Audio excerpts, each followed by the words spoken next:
Hello everyone, welcome back to WebDev Mentors YouTube channel. You're watching the Learning Bootstrap series, and as of now we have seen how to add the header bar or the navigation bar with the links and various types of links and the various things that we can add in the navigation bar and how it is simple to do in Bootstrap. And in this video we're going to see how to add a logo to our navigation bar or header bar, which is an image file of course, and also add an header image or a carousel, something like that. We're not going to add a carousel, so it's just going to be something like that. So let me start. I have created a logo and I'm going to add it. So in here we're using this a simple text which acts as a logo for us, which is actually the brand of our website. So instead of this, what I'm going to do is that I'm just going to take out this text. I'm just going to add the image dot png, and yes, it's changed immediately. You can see the changes in effect. But again, let us try with the changed color for the background, whether it looks good and that or not. Okay, not bad. So another thing I have said you is that you can see there is a small gap. So when you go closer, you can see just increase the zoom in here, so you can see that.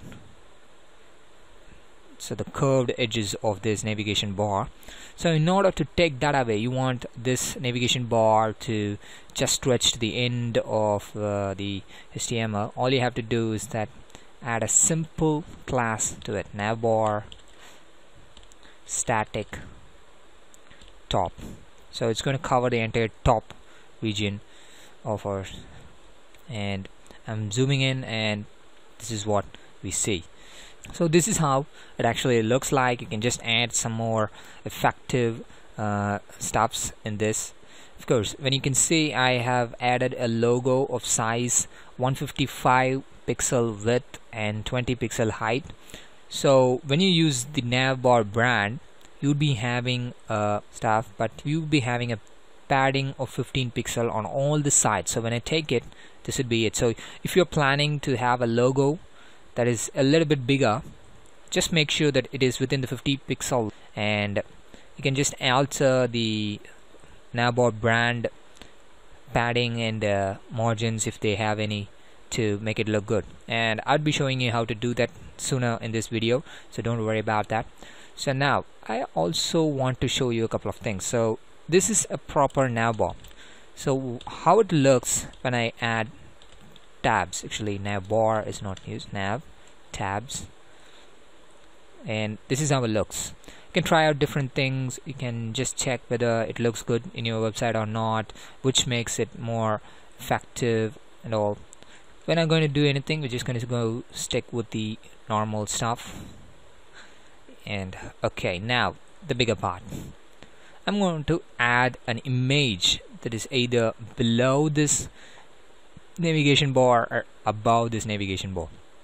So you can see a lot of pages or websites will have the navigation bar and the header bar at the top of the page, and there will be a big image in here. There is two options. You can use the jumbotron in here, which can have images and text, or just add a page header with the images. So I'm going to use page header for this video. So I'm going to add the div with the class page header, and I'm not going to add the div with a class container. I'm just going to add the image directly, just to show you how it will look without the container and how we can make it look with the container. Class, we are adding the responsive behavior to the image by adding image responsive class to it. So now I refresh it and this is what happens. So created a banner kind of stuff with the height of 170 pixels and a width of 1170 pixel. So what I did in here is I created a image of width 1170 pixel based on the information given in the Bootstrap CSS area, where the grid system says you the largest size for the largest device. It's always better because we are using it as a responsive image. So when I reduce the size, it automatically fits in. See, it just reduces. So this is very important. You just see it. I'm snapping to the 768 now, and yeah, you can see the snap point for a little bit bigger device, and then we go into 992, which is the PC,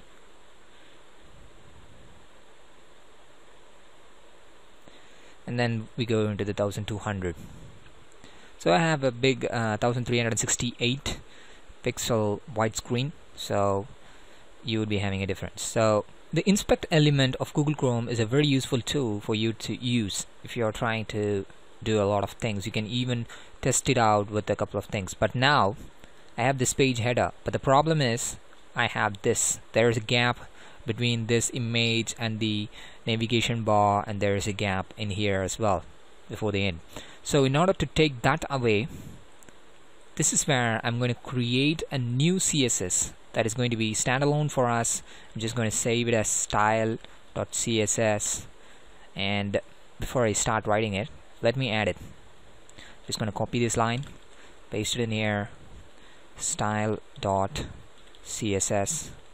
and now you can just check it. Why is there a gap? Okay, so this is because of the padding and the margin that the page header has. So I'm going to remove that. So in order to do that, I'm just going to create two classes: no margin, 0 pixel, and no padding,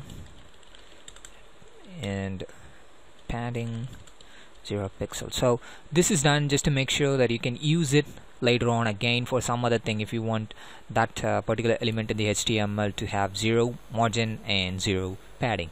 So what I'm going to do is that I'm going to add the class to it: no margin, no padding. Now when I refresh it, I'm just seeing that it goes now. But the problem is this image is on the left side, so it's not centered and looks bad because there's a lot of gap on the right side, and you can see it. The image is till the certain part, 1170 pixel from the left to the right. So this is bad when you are doing it in the responsive way. So it looks okay in some PCs or devices which has exactly 1170 pixel because it would be there covering the entire page. But what happens when it is more wider than that? So for that, I'm just going to add a